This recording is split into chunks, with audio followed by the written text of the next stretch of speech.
খড়গপুরে সকালবেলা চা চক্রে যোগ দিয়ে একের পর এক রাজনৈতিক ইস্যুতে সরব হলেন বিজেপি নেতা তথা প্রাক্তন সাংসদ দিলীপ ঘোষ। তৃণমূলের অন্দরের পরিস্থিতি, প্রাক্তন মন্ত্রীদের গ্রেপ্তার, অভিষেক বন্দ্যোপাধ্যায়ের বিরুদ্ধে অভিযোগ, দীঘার জগন্নাথ মন্দির ফুটপাল দখল থেকে শুরু করে দুর্নীতির নানা অভিযোগ, প্রায় সব বিষয়ে শাসক দলের কড়া ভাষায় আক্রমণ করেন তিনি। তৃণমূলের ভবিষ্যৎ নিয়ে মন্তব্য করতে গিয়ে দিলীপ ঘোষ দাবি করেন, পিসি ভাইপোর নেতৃত্ব থেকে বেরিয়ে আসতে চাইছেন দলের বহু সাংসদ ও বিধায়ক।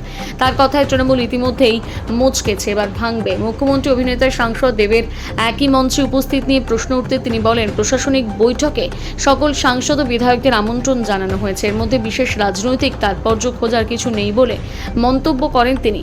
দীঘার জগন্নাথ মন্দিরকে ধাম নয়, সাংস্কৃতিক কেন্দ্র হিসেবে পরিচিত করার প্রসঙ্গে তিনি বলেন, সরকারি অর্থে তৈরি হওয়া এটিকে সাংস্কৃতিক কেন্দ্র হিসেবে দেখা উচিত।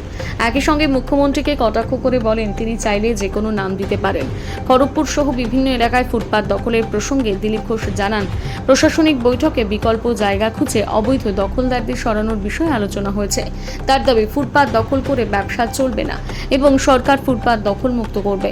মমতা বন্দ্যোপাধ্যায়ের বাড়িতে সিআইডি যাওয়ার ঘটনায় প্রতিক্রিয়া জানিয়ে দিলীপ ঘোষ বলেন, অভিযোগের তদন্ত করা পুলিশের দায়িত্ব এবং কেউ আইনের ঊর্ধ্বে নয়।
Philip Go!